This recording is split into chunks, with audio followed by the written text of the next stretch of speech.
હા, મેં પણ પેપરમાં વાંચ્યું હતું કે 4-5 લોકોએ જે સભ્યો છે પગાર બધા લેવાની ના પડી, બહુ સારી વાત છે. તો મારું કહેવાનું એવું થાય કે ભ્રષ્ટાચાર થાય એમાંથી 1 રૂપિયો ન લેવો જોઈએ. આવી જાહેરાત બધા લોકોએ કરવી.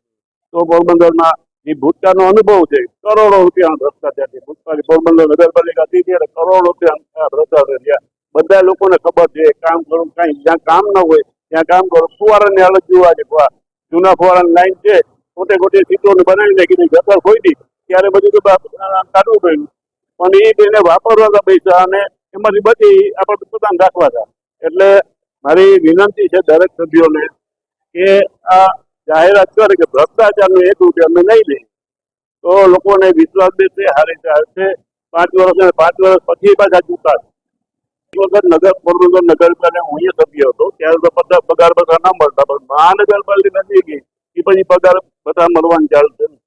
ત્યારથી 5 લોકોએ ડિક્લેર કર્યું તમે પગાર બધા નહીં લે.